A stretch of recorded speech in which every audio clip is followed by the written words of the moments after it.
Welcome to another episode of the Paul Larry Podcast. Today, I just want to take it easy and shoot the breeze a little bit and just talk about my progress this week. I had so many revelations from my last therapy session, and I feel like in blogging this, in or vlogging this, I feel like it could be very helpful and insightful.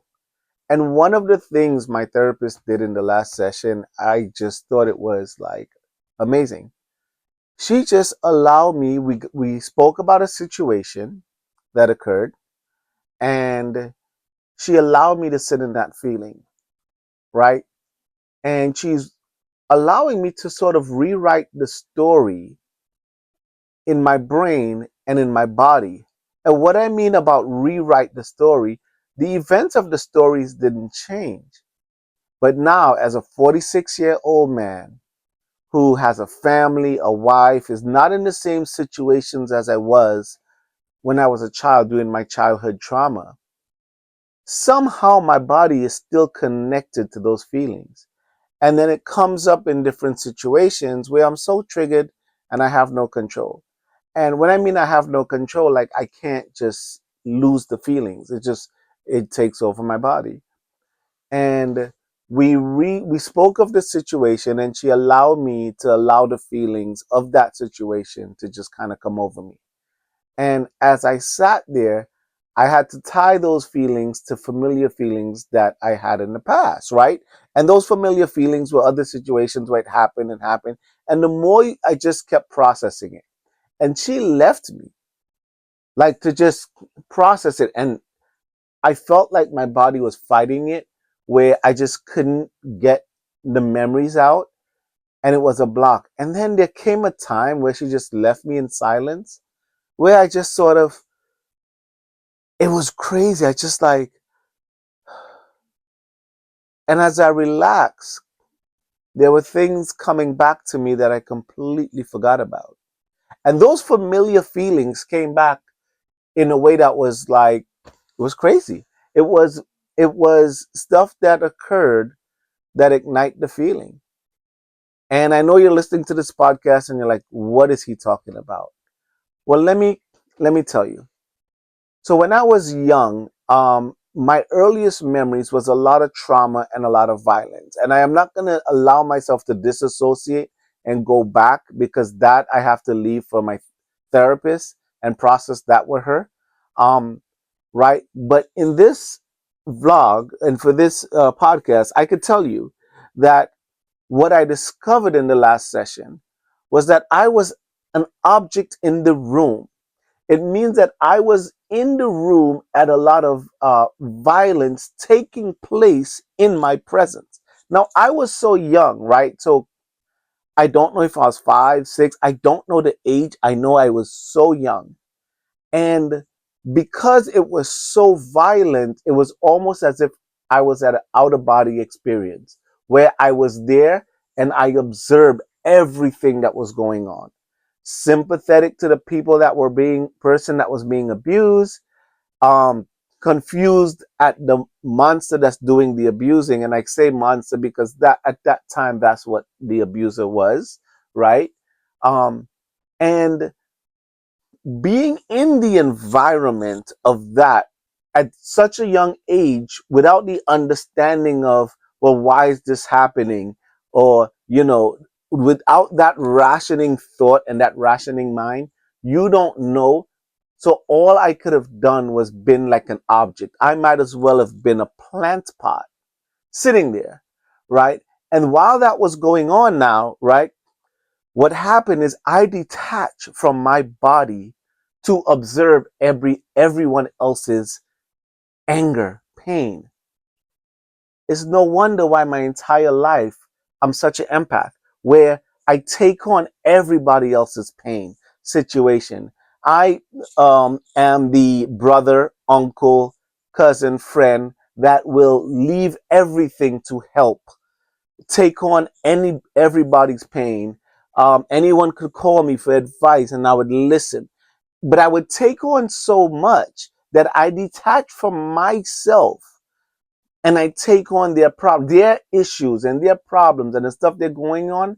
I feel it. It bothers me. I would lay in the closet and I would pray at night for them.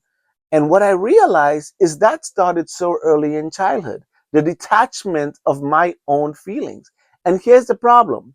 And then if you watch the podcasts earlier, the last podcast where I told you that I kept going into the ER as I got older with panic attacks, thinking that I have symptoms, thinking that I'm having a heart attack, right? Is I've learned to detach from my body so much, I did not know to recognize what was going on. When the doctor going over my chart and evaluating me, look at me and tell me no human being should live like that, I was like so shocked because I'm like, doctor, this is I don't know another way of living. I've lived like this my entire life. And that's why I'm such an advocate for this therapy and mental health thing. I didn't know another way. And I'm 46 years old. I'm months into therapy and I'm learning the other way. I'm also learning I have no identity. I am now finding my identity. I detached myself from such a young age. I became everything for everyone. I took on everything of everyone, but there was no attachment to self. So I overate. I didn't care about my body. I didn't pay attention to my feelings, nor did I pay attention to my need. I will suffer, literally suffer, so somebody else could feel okay. I will be extremely tired but put myself out there so that the person that I'm with or hanging with can feel comfortable that I'm with them. I neglect my care, my self care, what I needed. I didn't know how to say, hey, I'm tired. I think I'm going to take it in. I'm going to go. Hey, if y'all staying up till 3 in the morning, I'm staying up. Right. And the thing is, the problem is now as I'm trying to find my identity, and for me personally, I'm trying to find my identity in Christ, right? I've always been had a spiritual connection, um, but the problem is because I was so young at that time, like an object on the wall, the attachment or the understanding of what's going on with me, my pain tolerance, everything was ignored. I have such a high pain tolerance. And then what happened now is that as I'm learning my body, learning that these things are not normal, learning that these panic attacks are triggers and they're not just this normal part of me that I carried my entire life. As I'm learning all these things, I'm also seeing the mistakes that I've made as a parent, as a husband throughout the years, right? And I am apologizing. I am going back, trying to heal myself and speak to the others that I may have not been the best version or person, right? For them. Not that I was bad or did anything wrong, just the presence, my state of being, my anxiety, my triggers, my panic attacks, my jitteriness, everything that may have affected anyone else, I recognize it. I say, and I process it with them. Like I will sit with my kids after therapy and I'll talk and they'll be like, oh yeah, dad, that makes a lot of sense. And we process it together. And in this episode, if you are a therapist or if you've been through this journey, I would love to know what you think in the comments, right? How do I attach? How do I become more in tune with my body, in tune with myself? Put myself first. Be able to recognize that I don't need to stay up till 5 in the morning if I'm tired and everyone else wants to stay up. It's okay to say, hey, I feel tired. For some people, that makes be such a small thing. You may be watching this and you're like, are you kidding me? Yo, I'm tired. I'm going to bed. Like but for me, you have no idea because the importance of being a statue or a light post or a pole in a room, as long as everybody else is happy, was something that came from childhood. Why do I have to keep everyone happy? Because the opposite of happy was rage. The opposite of what I was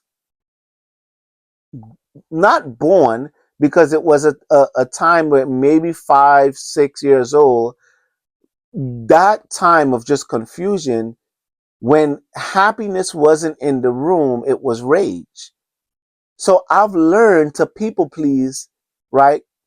And another thing I've learned about myself is that why I'm always the most easygoing guy in the room, the smiliest guy in the room, why I'm always the coolest guy in the room is because I just know to be that way. I don't know how to be angry, right? And saying like anger is okay. I hide from anger because I'm afraid anger turn into rage. That's why I shut down. When I'm triggered, I shut down and you can't get through to me because I'm afraid that if I get angry, it's going to be rage because that's what I associated anger with. And I remember people always tell me, yo, Paul is the coolest guy out there. Like, but this is something about Paul. Like, that's the dude that you do not want to get mad. Like, he has, and I always thought about that. And I was like, wow, that was something that I hid. Now, I've never had explosive.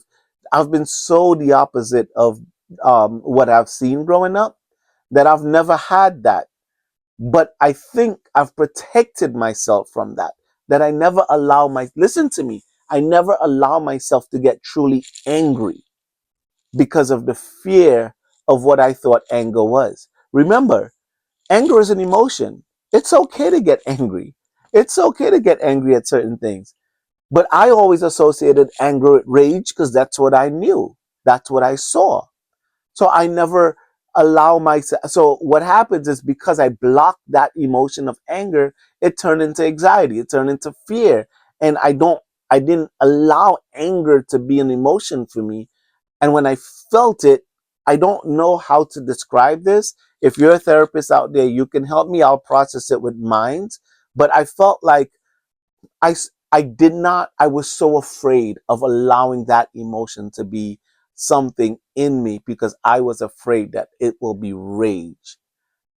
And like now I'm saying it's okay. Like if something angers me, it angers me and I could process it through this and talk about it. It doesn't have to be rage. In therapy, rewriting that belief system in me. And it's a process. It's hard. We just started it. Let me tell you, it's hard because the body and the mind just wants to protect. So the mind, my mind, and that part of me that has protected me for 46 years is not just saying, hey, yeah, go ahead and rewrite me. It's saying, no, this is necessary. I got to protect my person. That's what I don't know if it's a brain and a nervous system connected. That's what it has known. But now I am processing it, sitting in the emotion in front of my therapist and then processing it and saying, hey, it's okay. I am no longer that little boy, right? You're okay. You could let go. We're not in that environment anymore. We're not in that situation. It's okay. Like we could process this. We could talk about it. That thing that triggered you, yeah, process it. You heard somebody yelling. You don't have to get triggered. Like, you know what I'm saying? Like you could be like, oh, they're yelling because they're upset. It's okay to be upset, but what we're not going to do is we're not going to yell. I could say that rationally and not be triggered because guess what? I am not in that situation anymore. Um, and the processing, right? And the retraining the mind and the retraining the body part of therapy, it's mind blowing. So as I said earlier, like in my story growing up, right? Even when my father left, right, and it was just me and my brothers, it was the most freeing time of my life personally. And when I processed it with my therapist, she asked me what was the word what was the feeling when he left? And for me, it was freedom. And it's crazy because my older brothers had a different experience because they seen and they were old enough to process and they seen different sides and versions and whatnot. But for me, I felt like my memory started at the worst time of their relationship, meaning my parents. And it was violent. and I had no way of understanding relationships. He's upset because she's going through this, because I had no concept. All I know was I was like a light bulb or a light post or an object in the room observing violence, detaching. My brain has protected my body from detaching. That way I don't probably die of fear or have a heart attack or something. I don't know what the brain does, what it does. All I know is that's why I've learned to detach myself from my body. And this is crazy talk, and I know you may be watching this and have different traumas or whatnot, or maybe similar, and some of you may be watching this and it's like, well, I didn't experience all of that, but I still have anxiety, I still have fear, I still have these things. Listen, when the body has been damaged, it has been damaged. It doesn't care if you break your foot, right, playing football, or somebody hit you with a baseball bat. It's two different situations, but your foot is broken. It's the same thing with the mind and the body. It's broken, and your situation may be different. It may be a verbal abuse. It may be something that you saw someone hurt you as a child, being bullied. It doesn't matter how your that experience affected your body, right? What matters is that your body was affected. And a great way to do it for me is EMDR. And that's what's working. And I know they use that on early childhood trauma. The soldiers coming back from war, they use EMDR, rewriting and reprocessing the brain from PTSD. And I cannot tell you how much it has worked.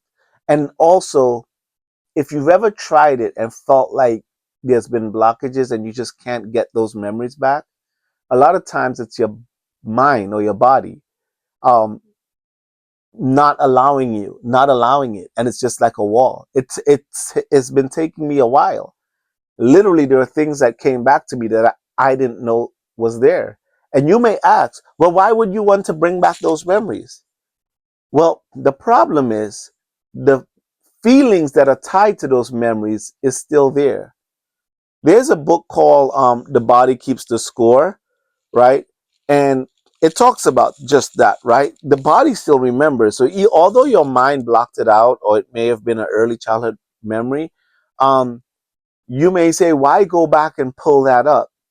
Well, if you want the body to heal, and you may be older in life and suffering from different things, and it may be being anxious, whatever. There may be paranoia. You got to find out what memory is tied to that. And for me, the treatment that I've been receiving has been just that. And there are certain memories that have came back that I didn't know was there. You got to remember, the things that I've experienced, I have never talked about my entire life.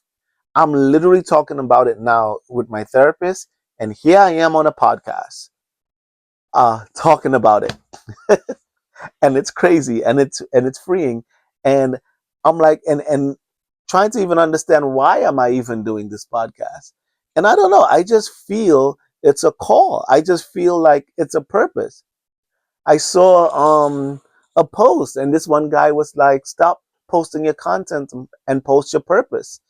And when I go before God, and I'm like always wondering what my purpose is, somebody that never really had his own identity his whole life. How could I even have a purpose if I don't have an identity? And as I'm finding who I am, I just have this strong calling and this strong draw to share my journey as I find myself. And I just honestly believe that God is calling me to do this because there's other people. And I'm like, even I'm processing, like, why do this podcast, right? And I still have areas in my life that are not right, and I'm not this like perfect Christian, and this and let me get my life in order, let me get my stuff together. And there's been this burden on me to, like, even the other pages I had, social media pages, like, stop everything and just make a podcast. And it's just been all right. And I stopped making excuses, and I got my phone over there and I set it up, and I'm like, all right, I'll do this. Um, but I'm not a therapist, and and I'm not a good Christian. No, I take that back. I shouldn't say I'm not a good Christian, because who is a good Christian? But I'm not that person that I would say, um, that I see myself as this great leader, right, in the Christian faith. And I'm like, what do I have to offer other than um, my experiences? And then I was praying and just pondering, like, and it just hit me like, none of that matters. If I feel there's a call on God to do something, I just have to do it. It doesn't matter about validation, and it doesn't matter about likes, and it doesn't matter about viralness. It just literally matters to do it.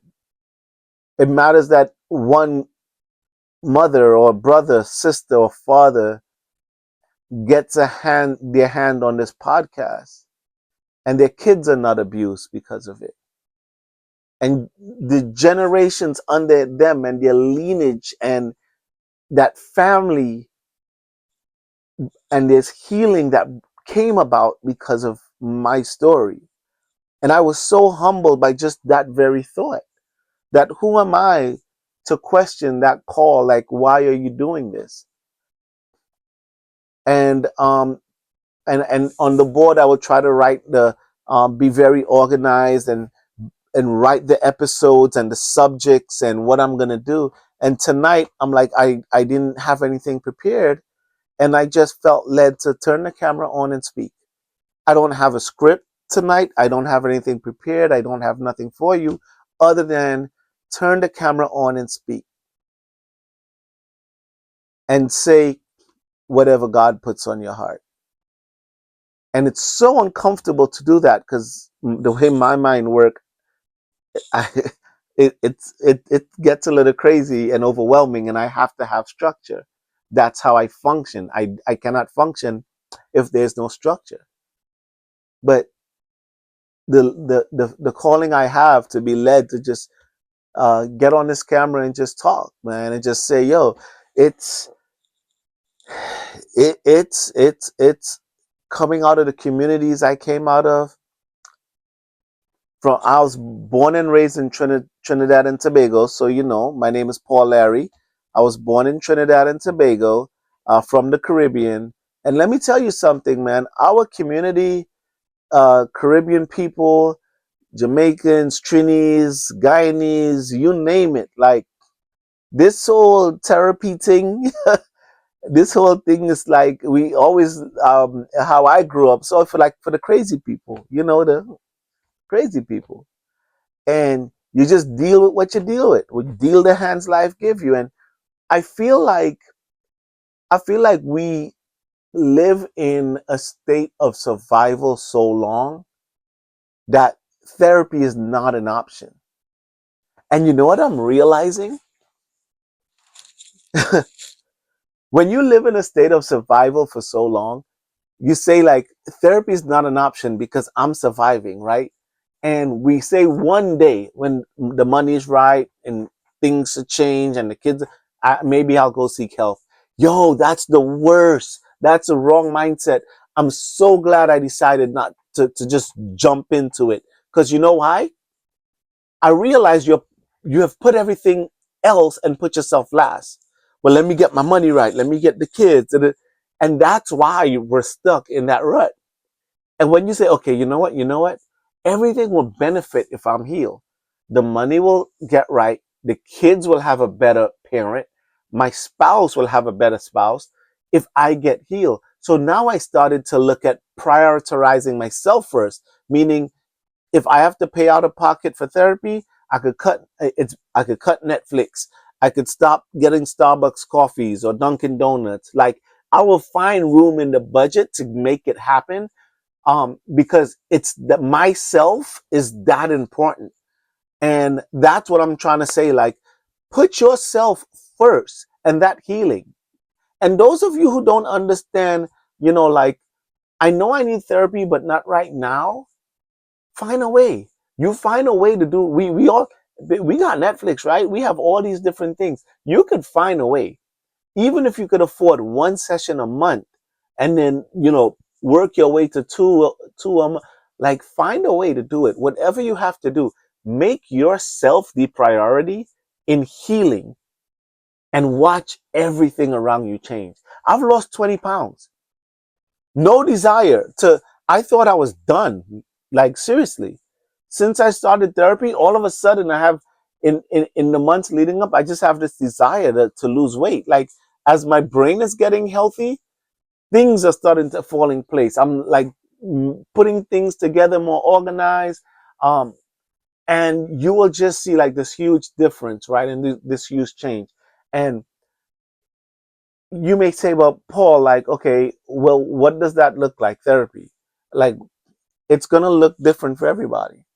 You have to go sit under somebody and get evaluated, right? And they may probably have the best treatment plan for you, like any doctor, like any nutritionist, right?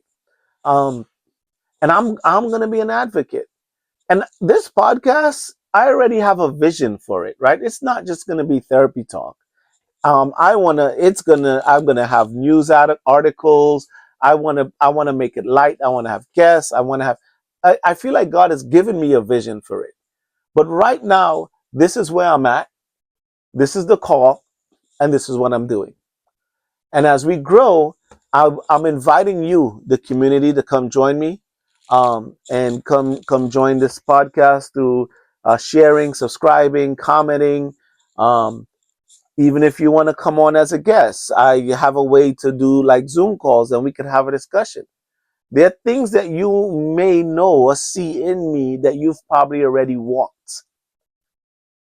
And I would love to hear your story. I would love to hear it, like your perspective.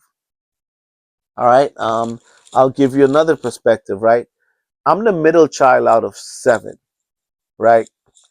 All of us grew up seeing crazy dysfunction. The thing is, we've hid our dysfunction.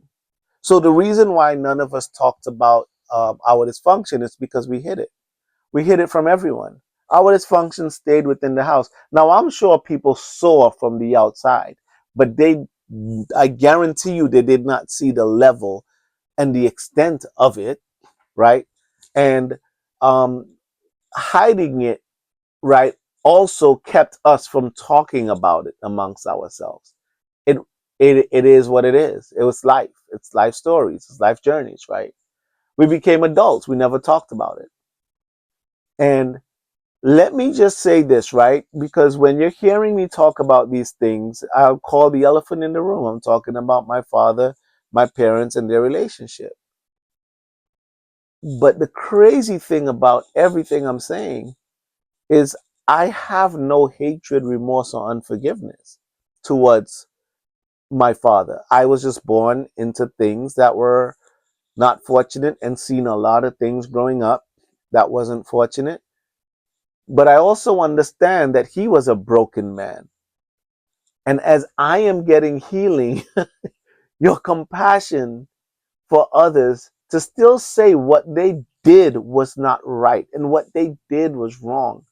But then you begin to look at them through the lens of grace and understand that his parents, right, came off a boat, and he experienced a lot of trauma, and he left the house at 15, and he has a crazy story. And yes, I'm not making excuses for a lot of things that was done, but I'm looking at him through the lens of grace, which gives me an understanding to understand him, understand myself, have grace for him, but know that I am privileged, privileged to grow up the way I grew up, to see the things I see, to feel the things I felt, and to sit here and say to you and look in the camera that I'm privileged. I get to be the one that break the cycle for my generations. The pain that I endured, what I saw and what I suffered, knowing that my kids will never see will never feel or experience that because it was on my shoulder and I suffered. And guess what I did? I take that suffering and I gave it and it's giving it to God. And He is leading me to therapy. And there's just a word in the Bible that talks about like take my yoke. My yoke is easy. So yeah, I've given him all those things and forgiveness. Now he's saying, okay, Paul, your spirit is healed.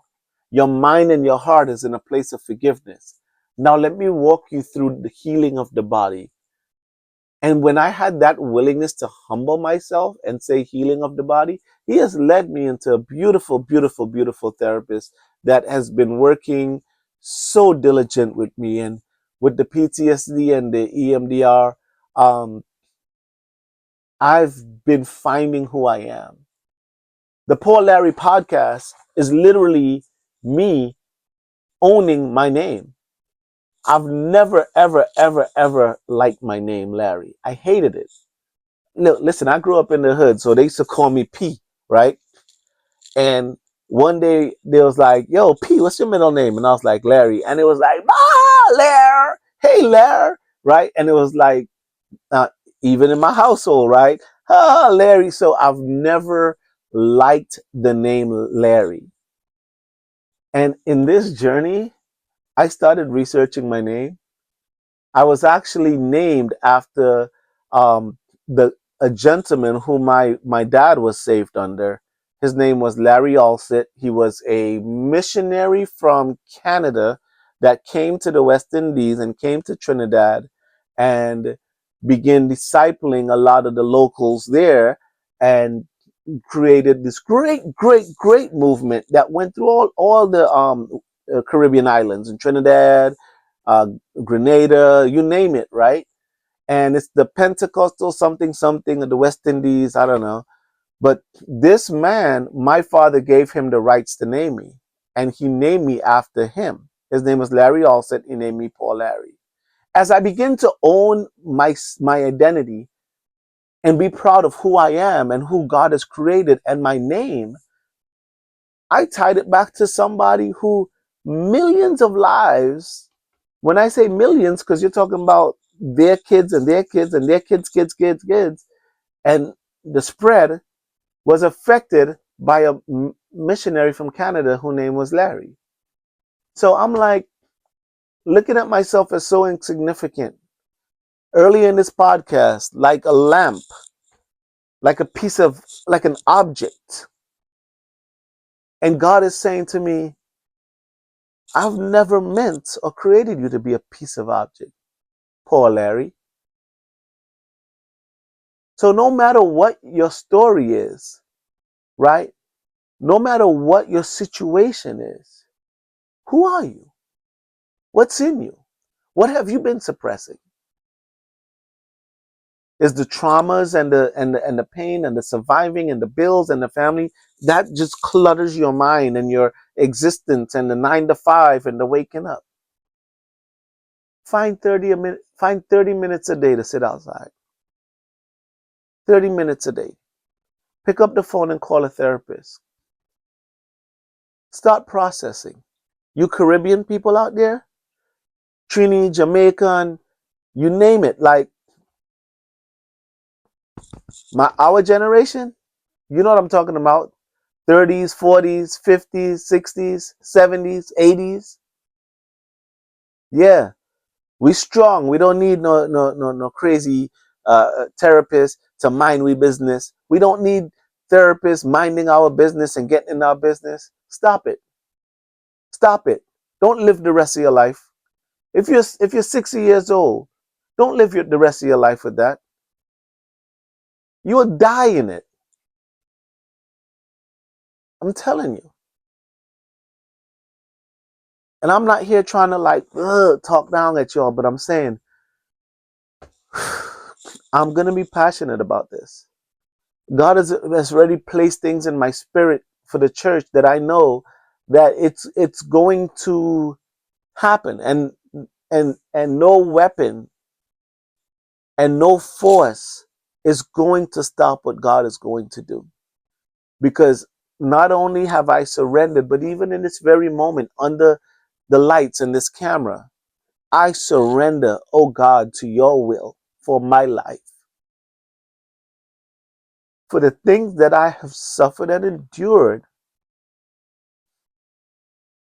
I will be obedient to the call for what you've given me.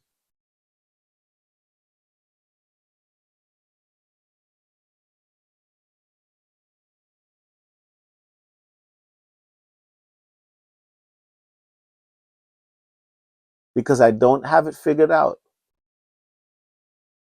But I will be consistent and continue to go to therapy, continue to sit outside in the patio, continue to talk to him, continue to let him speak back to me.